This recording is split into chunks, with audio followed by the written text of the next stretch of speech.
유형 7번째입니다. 유형 7번째인데요. 그 유형 7번째가 마지막 문제가 되겠는데 이건 뭐냐면 A, B, C, D 보니까 사실 그 C번에 speak가 뒤에 언어가 나올 때는 타동사로 쓸 수 있어요. Do you speak English? 이렇게. 그런데 뒤에 사람 명사가 나올 땐 May I speak to John? 해서 자동사로 쓰이죠. 그래서 그런 걸 감안해서 C번을 제거하시고요. A하고 B하고 D 중에 하나인데 다 타동사로 쓸 수 있으니까 내용을 좀 봐야겠어요. 그런데 when you arrive, 네가 도착할 때 call the hotel, 호텔에 전화하래요. 그들에게 알려주기 위해 of your arrival, 당신의 도착을. 그래서 정답은 A번으로 해석해 보면 되는데 사실 그 전에 그 뒤에 나오는 of 있죠. 저 같은 경우는 그 목적어 뒤에 나오는 전치사 of를 보고 그냥 1초 만에 notify를 답으로 하거든요. 근데 여러분들 이런 기술을 좀 익혀두면 좋은 게 왜 같은 삼형식 동사라도 목적어가 나온 다음에 뒤에 의미상 보완을 해주기 위해 전치사구를 동변하는 경우가 굉장히 많습니다. 아시겠죠? 그래서 그냥 attend a meeting, 그래서 회의에 참가에 대해서 끝내는 것도 있고 누구누구에게 통보하다? 그래서 끝내려고 했는데 아니 뭘 통보해? 그래서 의미상 보완을 해주는 전치사를 데리고 다닐 때가 있거든요. 근데 그런 전치사가 답을 고르는데 굉장히 키워드가 돼요. 그래서 평소에 같이 외워두시면 좋은데 예를 들면 우리 왜 그 to 취하는 거 attribute A to B라든가 그 다음에 introduce A to B도 있고요. of 취하는 게 지금 한 notify A or B 말고 inform A or B도 있고요. remind A or B도 있습니다. 그다음에 with를 취하는 거 간단하게 몇 개만 얘기하면 provide A with B, equip A with B도 있고 그다음에 for를 취하는 게 thank A for B, 그 다음에 compensate A for B, 그 다음이 exchange A for B, blame A for B도 굉장히 대표적인 for를 취하는 동사들이 있죠. 그리고 저기 from을 취하는 게 from, prevent A from B, distinguish A from B 다 여러분 학교 다닐 때 한번 들어봤던 기억이 나는 아이들이죠. 그다음에 impose A on B 좋아하죠. A에게 B를 부과하다. 그다음에 focus A on B, A를 B에 맞추다 이런 식으로 그 각종 해당 전치사를 데리고 다니는 삼형식 동사도 같이 외워두시면 문제가 굉장히 잘 풀릴 겁니다. 자, 이렇게 해서 7문제 풀어봤습니다.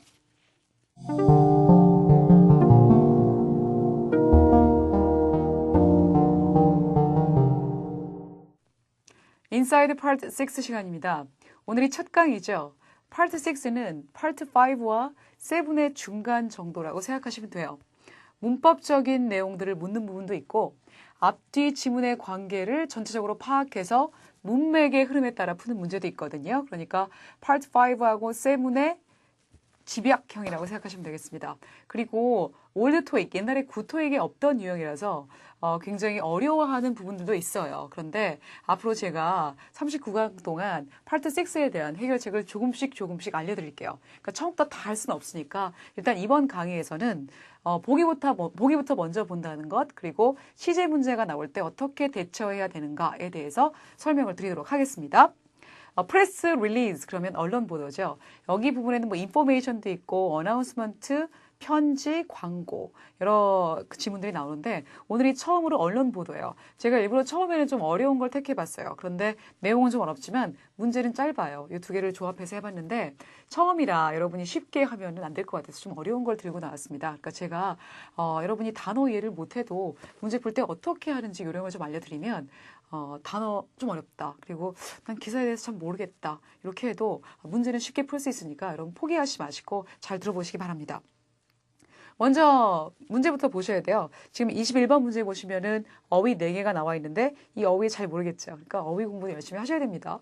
두 번째 2번은 문법 문제죠. 어떤 전체를 취하는가를 보셔야겠고 23번이 시제 문제예요. 그 시제 문제 같은 경우는 위에서부터 문맥에 따라서 쭉 이렇게 보셔야 되는데 나중에 저희 시제 문제 풀 때요. 시제 문제 풀 때 그 시제 강의하면서부터는 다르게 시제 문제를 접근하는 방법을 알려드리겠습니다. 그러니까 일단은 문맥의 흐름에 맞게 푸시는 것부터 먼저 연습해 보시죠. 워싱턴 그랬죠. 워싱턴 그러면 이건 기사에서는 도시에서 일어나니까 그 도시에서 발생한 내용이고 it is no longer 그러면 더 이상 뭐뭐하지 않다는 통째의 부사로 외워주시면 좋겠습니다. The question of 더 이상 이런 문제가 아니다. 어쩌고 or not의 문제예요. 근데 여기 어떤 단어를 넣어야 할지 아직 감이 안 오죠. 뒤에를 읽어봐야 어휘 문제를 택할 수 있을 것 같아요. A1의 recession 그러면 경기 침체, 경기 후퇴, 불경기의 뜻이고요. B번의 outlook은 전망이라는 뜻입니다. 그다음에 C번의 recess는 휴정, 휴식, 휴회라는 뜻이고 D번의 anticipation은 예상의 문제죠. 그럼 뒤에 어떤 문장이 나오는지 본 다음 답을 정해보도록 하죠. It is how deep, 얼마나 깊고 얼마나 기냐에 관한 문제입니다. workers pink slip. pink slip은 해고 통지서예요. 해고 통지서가 stack 그럼 쌓여 있는 거거든요. 쌓여 있다. ever higher 이전보다 더 높이 in March 3월에. 그럼 3월에 벌써 여러분 해고 통지서가 많이 쌓였다는 얘기니까 불경기 쪽으로 단어를 택해주시면 되겠죠. 그래서 정답은 A번으로 가뿐하게 해결이 됐고요.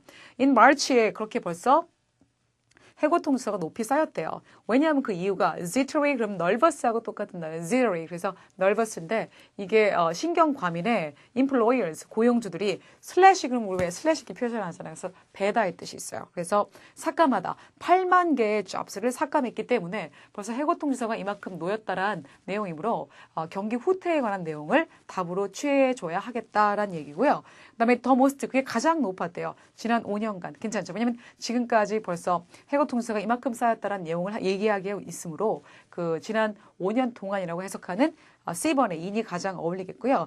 A번은 within 이건 이내의 뜻이고요. 어느 범위 이내 아니면 3시간 이내에 오겠다 이럴 때 쓰는 표현이고 B번의 또르는 통해서 그다음에 동안의 in 이 C번의 in 있잖아요. in 말고 over도 괜찮고요. for도 괜찮고요. D번은 among은 셋 이상일 때 뭐뭐의 사이에서란 뜻이죠. 자, 그 다음 문제 가도록 해보겠습니다. 시제 문제 남았으니까 아까 우리 시제 문제 할 때요. 동사가 stacked였죠. 그 다음에 슬래시드 삭감했다. 쌓였다 과거, 삭감했다 슬래시드 과거. 거기에 좀 준해서 그 다음 문장을 해석해 보시면 National Unemployment 전국의 실업률이 climbed 올라갔다. 이것도 일이네. to 어디까지 자동사입니다. 그래서 뒤에 전치사를 쓰셔야 명사를 취할 수 있고요. job losses 그 직업의 손실 즉 실업이죠. 실업이 are nearing, near를 동사로 썼습니다. 어디 가까워지다. staggering level, 그럼 비틀거리는 level of 25만, quarter million 그랬으니까 25만 가지의 수준에 떨어졌다는 내용이죠. 그다음에 금년에요. in just 3 months 이렇게 얘기했어요. 앞에 어떤 in에 대한 답을 암시해주고 있죠. 그다음에 for the third month 벌써 3개월째예요. in a row 연속해서 total 전국 US니까 미국이죠. employment의 rolls가 명부예요. 명부가 여러분 그러면 벌써 지금까지 계속 이랬다라는 내용을 얘기하고 있으므로 현재 완료도 괜찮고 과거도 괜찮아요. 선생님 저는 과거랑 현재 완료의 차이점을 잘 모르겠어요 라고 생각하시는 분은 시제 강의 때 기대해 주세요. 그리고 지금은 현재 완료 또는 과거가 없잖아요. 두 개가 다 없고 하나만 택하시면 되니까 D번에 shrink가 정답이 되겠습니다. shrink의 과거형이죠. shrank 아시겠죠? 정답은 D번으로 택해 주시고 그 뒤에 지금 하이픈이 있거든요. 이 하이픈은 다시 한번 이야기할 때 쓰는 표현이죠. 그래서 종종은 이게 별로 드러내고 싶지 않은 이야기, 사인이다. 그죠? 어떤 사인이냐? that year라는 사인이죠. 그래서 경제가 has resulted, 역행했다. 비틀거리면서 역행했다라는 표현으로 해석을 해주시면 되겠습니다. 그래서 저희가 지금 단어는요, 좀 어려운 게 좀 많이 있었지만 그 단어를 통해서 분위기를 볼 때 얼마든지 A번의 recession이라든가 그 다음에 동안이라는 뜻의 22번의 in 그 다음에 시제의 일치 문제들은 감으로 얼마든지 풀 수가 있어요. 그러니까 파트 6는 여러분이 아직 문법적으로 이렇게 다 배우진 않았고 어휘력도 부족하지만 포기할 부분이 아니란 얘기입니다. 아시겠죠? 그러니까 오히려 더 쉽게 짐작할 수 있는 부분이 많으니까 저만 따라오시면 굉장히 쉽게 제가 해결을 해드릴게요.